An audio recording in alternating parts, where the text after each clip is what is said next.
Hello friends, ഇന്ന് നമ്മൾ കാണാൻ പോകുന്നത് എൻഗേജിംഗ് ആയൊരു ത്രില്ലർ മൂവിയാണ്. അമേരിക്കയിലെ മാൻഹട്ടനിലെ ഒരു സ്കൂളിലെ ടീച്ചറായ അന്നയുടെ കാർ ഒരു ദിവസം ആക്സിഡന്റ് ആവുകയാണ്. ആ ആക്സിഡന്റിൽ കൊല്ലപ്പെടുന്ന അന്നയുടെ ബോഡി മോർച്ചറിയിലേക്ക് കൊണ്ടുവരുമ്പോൾ അവൾ ഡോക്ടറിനോട് സംസാരിക്കാൻ തുടങ്ങുകയാണ്. അപ്പോൾ നമുക്ക് സമയം കളയാതെ തന്നെ സിനിമയിലേക്ക് പോകാം. ഇതാണ് നമ്മുടെ കഥയിലെ ഹീറോയിൻ അന്ന. അന്നയുടെ ബോയ് ഫ്രണ്ടാണ് പോൾ.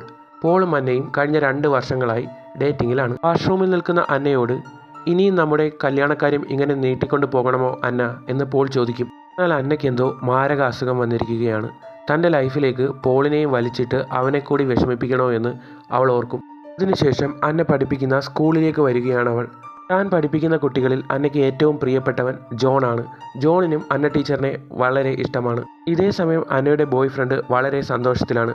അവൻ്റെ കമ്പനി പ്രമോഷൻ കൊടുത്ത് അവനെ ന്യൂയോർക്കിലേക്ക് അയക്കാൻ പോവുകയാണ്. എന്നാൽ തനിക്കൊരു അസുഖമുണ്ടെന്നുള്ള കാര്യം അന്ന ഇതുവരെ തൻ്റെ ബോയ് ഫ്രണ്ടിനെ അറിയിച്ചിട്ടില്ല. അങ്ങനെ അന്ന എന്നത്തെയും പോലെ സ്കൂൾ കഴിഞ്ഞ് തിരികെ വീട്ടിലേക്ക് പോകാനായി കോറിഡോറിലൂടെ നടന്നു പോകുമ്പോഴാണ് പെട്ടെന്ന് ലൈറ്റ്സ് എല്ലാം വരിവരിയായി ഓഫാകും. ആദ്യം അന്ന ടീച്ചറൊന്ന് പേടിക്കുമെങ്കിലും ജോൺ അങ്ങോട്ടേക്ക് വന്ന്, എന്താ ടീച്ചറെ, പേടിച്ചു പോയോ?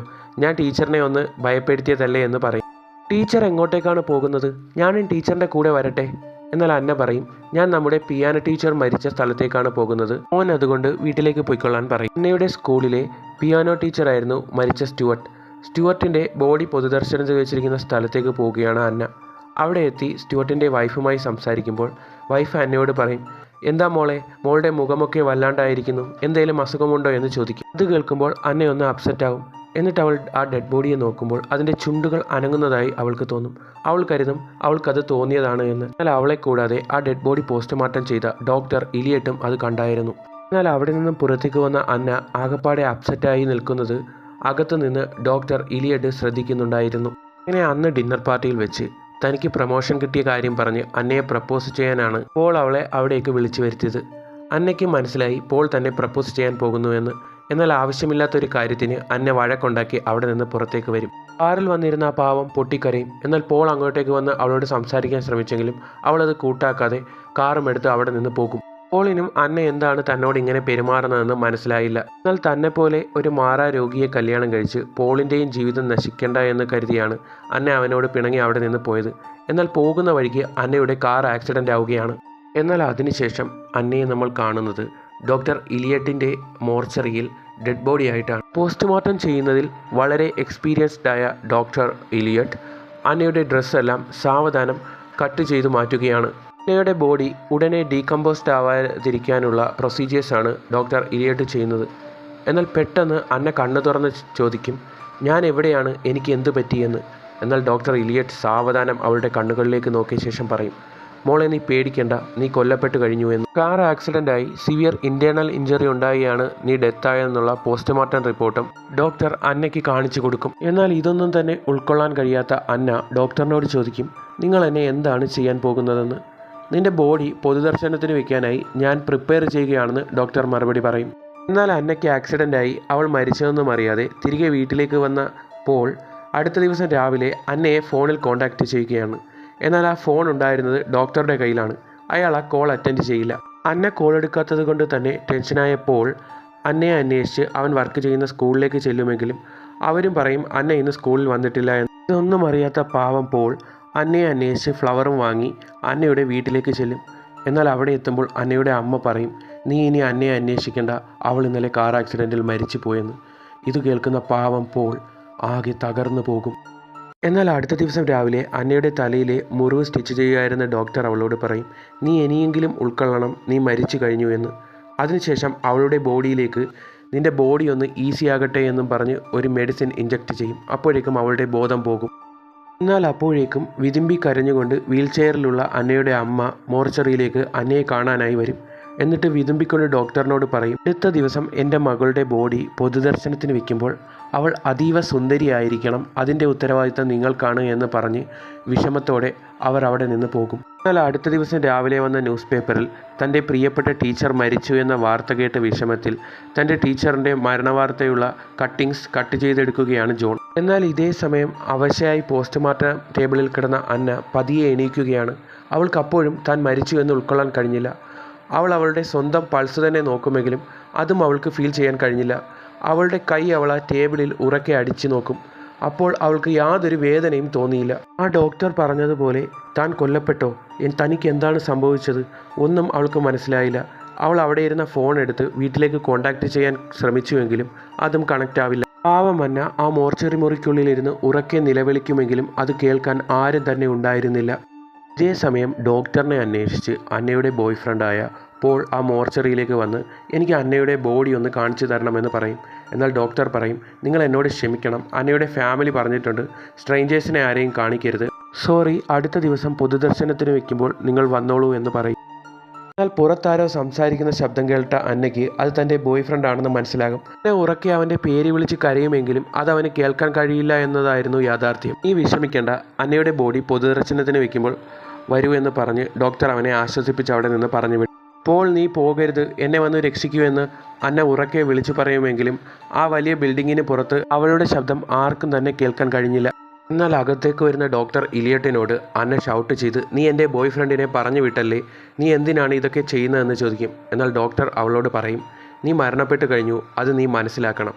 പിന്നെ എനിക്ക് നിൻ്റെ ശബ്ദം കേൾക്കാൻ കഴിയുന്നത് എനിക്ക് ദൈവമായി തന്ന ഒരു ഗിഫ്റ്റുണ്ട്, അതുകൊണ്ടാണ് എനിക്ക് നിന്നെ കാണാൻ കഴിയുന്നതും കേൾക്കാൻ കഴിയുന്നതും എന്ന് പറഞ്ഞ് ഇലിയട്ട് ആ റൂമിൽ നിന്ന് പുറത്തേക്ക് പോകും. എന്നാൽ ഇതേ സമയം കാമുകനായ പോൾ തൻ്റെ ഫ്രണ്ടായ പോലീസുകാരനെ കാണാനായി സ്റ്റേഷനിലേക്ക് വരും. എന്നാൽ അവൻ്റെ ഫ്രണ്ട് അവിടെ ഉണ്ടായിരുന്നില്ല. പോൾ സ്റ്റേഷനിലെ ഗ്യാരേജിൽ സൂക്ഷിച്ചിരുന്ന അന്നയുടെ കാറിൻ്റെ അടുത്തേക്ക് പോയി കുറച്ചു നേരം അതിനുള്ളിലിരിക്കും. എന്നാൽ പെട്ടെന്ന് പുറത്ത് അന്ന നിൽക്കുന്നത് പോലെ അവന് തോന്നും. അവൻ അത് കണ്ട് പേടിച്ച് നിൽക്കുമ്പോഴാണ് അവൻ്റെ ഫ്രണ്ട് അങ്ങോട്ടേക്ക് വരുന്നത്. പോളിനെ കാണുമ്പോൾ തന്നെ അവൻ്റെ പോലീസുകാരൻ ഫ്രണ്ടിന് എന്തോ പന്തികേട് തോന്നും. നീ ഓക്കെ അല്ലേ പോൾ എന്ന് ചോദിക്കും.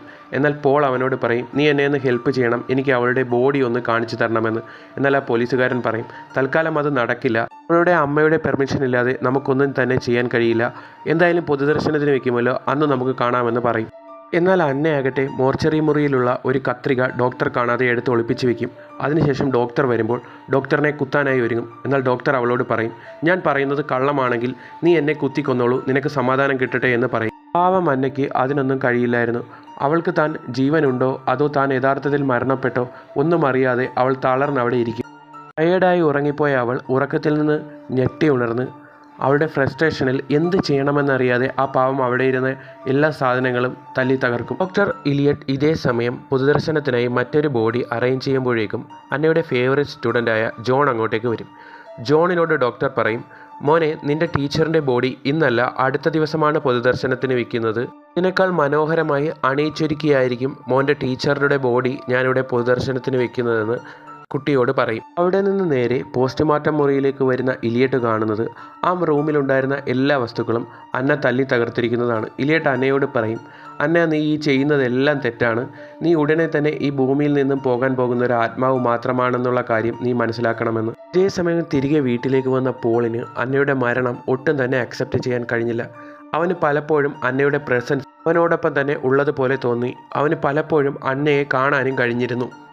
പാവം പോൾ ഇപ്പോൾ ഒരു വല്ലാത്ത അവസ്ഥയിലേക്ക് എത്തിയിരിക്കുകയാണ്. എന്നാൽ ഇതേ സമയം ഡോക്ടർ ഇലിയട്ട് ആകട്ടെ അടുത്ത ദിവസം ഫ്യൂണറൽ ചടങ്ങിന് അന്നയെ അണിയിക്കാനുള്ള ബ്ലാക്ക് ഡ്രസ്സ് കൊണ്ടുവന്ന് അവളുടെ മുറിയിൽ വെക്കുകയാണ്. എന്നിട്ട് കുറച്ചുകൂടി സാധനങ്ങൾ വാങ്ങാനുണ്ട് എന്നും പറഞ്ഞ് അയാൾ പുറത്തേക്ക് പോകും. എന്നാൽ ഡോക്ടർ അറിയാതെ തന്നെ ഡോക്ടറുടെ കയ്യിൽ നിന്നും ആ വീടിൻ്റെ ചാവി അന്ന കൈക്കലാക്കിയിരുന്നു. ഡോക്ടർ പോയ ഉടനെ തന്നെ അവൾ ആ ഡോർ തുറന്ന് പുറത്തേക്ക് രക്ഷപ്പെടാൻ നോക്കുമ്പോഴേക്കും ഇലിയട്ട് അങ്ങോട്ടേക്ക് മടങ്ങി വരും. ഇലിയട്ടിനെ കണ്ട അന്ന ഉടനെ തന്നെ വീടിനുള്ളിലേക്ക് കയറി ഒളിക്കും. ഇലിയട്ട് അന്നയുടെ പിറകെ ഓടുമെങ്കിലും അന്ന ഒരു റൂമിനുള്ളിലേക്ക് കയറും. എന്നാൽ അപ്പോഴാണ് അവിടെ ഒരു ഫോൺ ഇരിക്കുന്നത് കാണുന്നത്. അവൾ ആ ടെലിഫോണിൽ തൻ്റെ കാമുകൻ്റെ നമ്പറിലേക്ക് മാറി മാറി വിളിക്കുമെങ്കിലും ആദ്യമൊന്നും അവൻ അറ്റൻഡ് ചെയ്യില്ല. അവസാനം അവൻ ആ കോൾ അറ്റൻഡ് ചെയ്യും. പക്ഷേ അവളുടെ ശബ്ദം കേൾക്കുമ്പോൾ തനിക്ക് എപ്പോഴും തോന്നുന്നത് പോലെ അത് തൻ്റെ ഒരു തോന്നൽ മാത്രമാണ് എന്ന് അവൻ കരുതും. എന്നിട്ട് അവൻ ആ കോള് കട്ട് ചെയ്യും. എന്നാൽ അപ്പോഴേക്കും ആ റൂമിലേക്ക് വരുന്ന ഇലിയട്ട് അന്നയോട് പറയും, അന്ന, നീ ചെയ്യുന്നത് തെറ്റാണ്, നീ അവനെ വിളിക്കുമ്പോൾ അവൻ കൂടുതൽ നിന്റെ ഓർമ്മകളിലേക്ക് മുഴുകി വിഷമിക്കുകയാണ് ചെയ്യുന്നത്. എന്നിട്ട് അവിടെയുള്ള കണ്ണാടിയിലേക്ക് അവളോട് നോക്കാൻ പറയും. അവൾ അവളുടെ സ്വന്തം രൂപം തന്നെ ആ കണ്ണാടിയിൽ കാണുമ്പോൾ ഒരു ശവത്തിൻ്റേതുപോലെ അവളുടെ രൂപം മാറിയിരിക്കുകയാണ്. ഞാൻ യഥാർത്ഥത്തിൽ മരിച്ചു കഴിഞ്ഞു എന്നുള്ള യാഥാർത്ഥ്യം പാവം അന്ന അങ്ങനെ ഉൾക്കൊള്ളുകയാണ്. എന്നാൽ ഇതേ സമയം തൻ്റെ പ്രിയപ്പെട്ട ടീച്ചറിനെ എങ്ങനെയെങ്കിലും കാണണമെന്ന് പറഞ്ഞ് അങ്ങോട്ടേക്ക് വരികയായിരുന്ന ജോൺ തൻ്റെ ടീച്ചർ ആ ജനാലയ്ക്കരികിൽ നിൽക്കുന്നത് അവൻ താഴെ നിന്ന് കാണും. അങ്ങനെ ഒടുവിൽ താൻ മരണപ്പെട്ടു എന്ന് ഉൾക്കൊണ്ടുകൊണ്ട് അവളൊരു ദീർഘനിശ്വാസം വിടും. എന്നാൽ ആ ശ്വാസം ആ കണ്ണാടിയിൽ വന്ന് പതിയും. എന്നാൽ അവൾ കാണാതെ ആ ഡോക്ടർ അത് തൻ്റെ കർച്ചീഫ് കൊണ്ട് തുടച്ചു കളയും. മരിച്ചു എന്ന് വിധിയെഴുതിയ പല ആളുകൾക്കും ഇതുപോലെ ജീവൻ തിരിച്ചു കിട്ടാറുണ്ട്. എന്നാൽ അങ്ങനെ ജീവൻ തിരിച്ചു കിട്ടുന്ന ആളുകളെ ഈ ഡോക്ടർ താൻ യഥാർത്ഥത്തിൽ മരിച്ചു എന്ന് അവരെ പറഞ്ഞ് മനസ്സിലാക്കി മയക്കി അവരെ കുഴിച്ചിടുന്ന ഒരു സൈക്കോ ആയിരുന്നു അയാൾ. എന്നാൽ അടുത്ത ദിവസം സ്കൂളിലേക്ക് വരുന്ന ടീച്ചറിൻ്റെ കാമുകൻ പോളിനെ ആ ജോൺ കാണുകയാണ്. ജോൺ പോളിനോട് വന്ന് പറയും, ഞാൻ ഇന്നലെ ടീച്ചറിനെ ആ മോർച്ചറിയുടെ അവിടെ നിൽക്കുന്നത് കണ്ടു എന്ന്. എന്നാൽ ഫ്രസ്ട്രേറ്റഡായ പോൾ ഒഴിഞ്ഞുമാറാൻ ശ്രമിച്ചുവെങ്കിലും ജോൺ വീണ്ടും ഞാൻ യഥാർത്ഥത്തിൽ കണ്ടു എന്ന് പറയുമ്പോൾ ദേഷ്യം വന്ന പോൾ അവൻ്റെ മുഖത്ത് അടിച്ച ശേഷം പറയും, അതൊക്കെ നിന്റെ തോന്നലാണ്, എല്ലാവരും കൂടി എന്നെ വട്ടുപിടിപ്പിക്കരുത് എന്ന്. അടുത്ത ദിവസം രാവിലെ ഇലിയട്ടിൻ്റെ മോർച്ചറിയിലേക്ക് ഒരു പോലീസുകാരൻ വരും. ആദ്യം അയാളൊന്ന് പരിഭ്രമിക്കുമെങ്കിലും പിന്നെയാണ് മനസ്സിലാകുന്നത് ആ പോലീസുകാരൻ തൻ്റെ ജ്യേഷ്ഠനെ കാണാനാണ് വന്നത് എന്ന്. ജ്യേഷ്ഠൻ്റെ ബോഡിയിൽ നോക്കി വിതിമ്പിയ ശേഷം ആ പോലീസുകാരൻ ഡോക്ടറിനോട് പറയും, നിങ്ങൾക്കൊന്ന് പുറത്തിറങ്ങി നിൽക്കാമോ, അവസാന കുറച്ച് നിമിഷം ഞാൻ എൻ്റെ ചേട്ടനോടൊപ്പം ഫ്രീ ആയി നിന്നോട്ടെ എന്ന്. ഡോക്ടർ അങ്ങനെ പുറത്തേക്ക് പോകുമ്പോഴേക്കും വൃത്തികെട്ട ആ കാമഭ്രാന്തനായ പോലീസുകാരൻ്റെ ഉദ്ദേശം മറ്റൊന്നായിരുന്നു. ടീച്ചറുടെ ബോഡിയുടെ അടുത്ത് വന്ന് അയാൾ ആ ബോഡിയെ അബ്യൂസ് ചെയ്യാൻ നോക്കുകയായിരുന്നു. എന്നാൽ അപ്പോഴേക്കും ഡോക്ടർ ഉള്ളിലേക്ക് കയറി വന്ന ഉടനെ തന്നെ അയാൾ അവിടെ നിന്ന് ഇറങ്ങിപ്പോകും. എന്നാൽ അന്ന് ഉച്ചയോടുകൂടി ജോൺ വീണ്ടും മോർച്ചറിയിലേക്ക് വരും. അവിടെ അലങ്കരിച്ചു വെച്ചിരിക്കുന്ന ഒരു ഡെഡ് ബോഡിയെ നോക്കി നിൽക്കുമ്പോൾ ഡോക്ടർ അവൻ്റെ അടുത്തേക്ക് ചെല്ലും. എന്നാൽ ജോൺ ഡോക്ടറിനോട് പറയും, ഞാൻ ഇന്നലെ എൻ്റെ ടീച്ചർ ഇവിടെ എഴുന്നേറ്റ് നിൽക്കുന്നത് കണ്ടു എന്ന്. എന്നാൽ ആ കുട്ടിയെ തെറ്റിദ്ധരിപ്പിക്കാനായി ഡോക്ടർ പറയും, എനിക്കും നിന്നെപ്പോലെ മരിച്ചവരെ കാണാനുള്ള സിദ്ധി കിട്ടിയിട്ടുണ്ട്, അതുപോലെയാണ് നീയും നിൻ്റെ ടീച്ചറിനെ കണ്ടതെന്ന്. എന്നാൽ സ്കൂളിൽ വെച്ച് ജോൺ പറഞ്ഞതുകൂടി കേട്ട് അപ്സെറ്റായ പോൾ മോർച്ചറിയിലേക്ക് വന്ന് ഡോക്ടറിനോട് പറയും, എനിക്ക് അവളെ കാണണമെന്ന്. അയാൾ കാണാൻ കഴിയില്ല എന്ന് പറയുമ്പോൾ അവൻ മോർച്ചറിക്കുള്ളിലേക്ക് ഇടിച്ചു കയറി വരും. പിന്നെ അടച്ചിട്ടിരിക്കുന്ന മുറിയുടെ പുറത്ത് വന്ന് അവനത് തുറക്കാൻ ശ്രമിക്കുമ്പോഴേക്കും ഡോക്ടർ അങ്ങോട്ടേക്ക് വന്ന് പറയും, മോനെ നീയൊന്ന് ഉൾക്കൊള്ളു, നിന്റെ കാമുകി മരിച്ചു പോയിരിക്കുന്നു, നീ ഇവിടെ നിന്നിട്ട് കാര്യമില്ല, അടുത്ത ദിവസം പൊതുദർശനത്തിന് വെക്കുമ്പോൾ വന്നാൽ കാണാമെന്നും പറഞ്ഞ് അവനെ പറഞ്ഞു വിടും. പോൾ അവിടെ നിന്ന് നേരെ തൻ്റെ പോലീസ് ഫ്രണ്ടിൻ്റെ അടുത്ത് ചെന്ന് പറയും, എൻ്റെ കാമുകി മരിച്ചിട്ടില്ല, ഇതെല്ലാം ആ കള്ള ഡോക്ടറിൻ്റെ ഉഡായിപ്പാണ് എന്ന്. എന്നാൽ പോലീസുകാരൻ പറയും, എല്ലാം നിൻ്റെ തോന്നലാണ്, നാളെ എന്തായാലും ബോഡി പൊതുദർശനത്തിന് വെക്കുമല്ലോ, അപ്പോൾ നമുക്ക് നോക്കാമെന്ന് പറയും. അങ്ങനെ അടുത്ത ദിവസം രാവിലെ അന്നയുടെ ബോഡി പൊതുദർശനത്തിന് വെക്കാനായി ആ ഡോക്ടർ അണിയിച്ചൊരുക്കുകയാണ്. അന്നയും താൻ മരിച്ചു കഴിഞ്ഞു എന്ന് ഡോക്ടർ പറഞ്ഞതനുസരിച്ച് വിശ്വസിച്ചു. സൈക്കോ ഡോക്ടർ പറഞ്ഞത് വിശ്വസിച്ച അന്ന തനിക്കിനി ഈ ഭൂമിയിൽ ഒരു സ്ഥാനവുമില്ല, താൻ കുറച്ച് ദിവസങ്ങൾക്ക് മുമ്പ് മരിച്ചു എന്ന് അവളും വിശ്വസിച്ചു തുടങ്ങിയിരിക്കുന്നു. അങ്ങനെ പൊതുദർശനത്തിനായി അവളുടെ ബോഡി കൊണ്ടുപോകാൻ ഒരുങ്ങുന്നതിന് മുൻപ് അന്ന ഡോക്ടറിനോട് പറയും, എനിക്ക് അവസാനമായി എൻ്റെ മുഖം ഒന്ന് കാണണമെന്ന്. അങ്ങനെ കണ്ണാടിയിൽ അവൾ അവളുടെ സ്വന്തം മുഖം തന്നെ കാണുമ്പോഴാണ് തൻ്റെ ശ്വാസം ആ കണ്ണാടിയിൽ പതിഞ്ഞത് അവൾ കാണുന്നത്. നീ എന്നോട് കള്ളമാണല്ലേ എന്ന് പറഞ്ഞ ഉടനെ തന്നെ ഡോക്ടർ അവിടെ ഇരുന്ന മയക്കുമരുന്നെടുത്ത് അവളെ മയക്കും.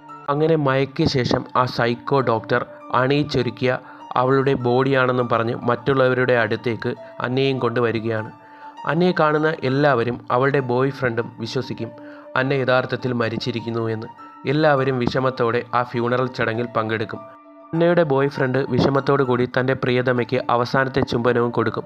അതിനുശേഷം പോൾ ആ കുട്ടിയായ ജോണിനെ അടിച്ചതിന് അവനോട് മാപ്പും പറയും. അങ്ങനെ എല്ലാവരും പോയ ശേഷം സൈക്കോ ആയ ഡോക്ടർ ഇലിയട്ട് അന്നയുടെ ബോഡി ശവപ്പറമ്പിൽ കൊണ്ട് അവളെ ജീവനോടെ കുഴിച്ചിടും. ബോധം വരുന്ന അന്ന ശവപ്പെട്ടിക്കുള്ളിൽ നിന്നും ഉറക്കെ നിലവിളിക്കുമെങ്കിലും അത് കുഴിച്ചിട്ടത് കൊണ്ട് തന്നെ ആർക്കും കേൾക്കാൻ കഴിയില്ല. എന്നാൽ അതിനുശേഷം ക്രൂരനായ ആ സൈക്കോ ഡോക്ടർ ഇലിയട്ട് അന്നയുടെ കാമുകൻ്റെ അടുത്ത് വന്ന് പറയും, നീ വിചാരിച്ചതുപോലെ തന്നെ നിന്റെ കാമുകി മരിച്ചിട്ടില്ല, ഞാൻ അവളെ ജീവനോടെ കുഴിച്ചിട്ടതാണ്, എത്രയും പെട്ടെന്ന് അവിടെ എത്തുകയാണെങ്കിൽ നിനക്ക് അവളെ രക്ഷിക്കാൻ കഴിയുമെന്ന് പറയും. പോൾ അവനെ അടിച്ചിട്ട ശേഷം ഉടനെ അങ്ങോട്ടേക്ക് തൻ്റെ കാറും എടുത്ത് പോകും. എന്നാൽ അങ്ങനെ പോകുന്ന വഴിക്ക് പോളിൻ്റെ കാറും ആക്സിഡൻ്റ് ആവുകയാണ്. എന്നാൽ അതിനുശേഷം നമ്മൾ കാണുന്നത് അന്നയുടെ ശവക്കല്ലറയുടെ അടുത്തെത്തിയ പോൾ ശവക്കല്ലറയിൽ നിന്നും അന്നയെ പുറത്തെടുത്ത ശേഷം അവളുടെ ബോഡിയും കെട്ടിപ്പിടിച്ചിരിക്കുന്നതാണ്. എന്നാൽ ഇതെല്ലാം തന്നെ അവൻ്റെ ഓർമ്മകൾ മാത്രമായിരുന്നു. അന്നയെ അന്വേഷിച്ച് പോകുന്നതിനിടയിൽ പോളിൻ്റെയും വണ്ടി ആക്സിഡൻ്റ് ആവുകയാണ്. പക്ഷേ അന്നയെപ്പോലെ തന്നെ പോളും മരിച്ചിട്ടില്ലായിരുന്നു. എന്നാൽ ആ സൈക്കോ ഡോക്ടർ പോളിനെ തൻ്റെ കയ്യിലുണ്ടായിരുന്ന ഒരു ഇരുമ്പെടുത്ത് അവൻ്റെ നെഞ്ചിൽ കുത്തിയിറക്കി കൊല്ലുകയാണ്. കൂടാതെ അന്നയുടെ ഫേവററ്റ് കുട്ടിയായ ജോണിനെയും അയാൾ മാനിപ്പുലേറ്റ് ചെയ്ത് അയാളെപ്പോലെ ഒരു സൈക്കോയാക്കുകയാണ്. ഈ ഒരു സീനോട് കൂടി ഈ സിനിമ ഇവിടെ അവസാനിക്കുകയാണ്. കഥ ഇഷ്ടമായാൽ എൻ്റെ എല്ലാ കൂട്ടുകാരും ചാനലൊന്ന് സബ്സ്ക്രൈബ് കൂടി ചെയ്യണം.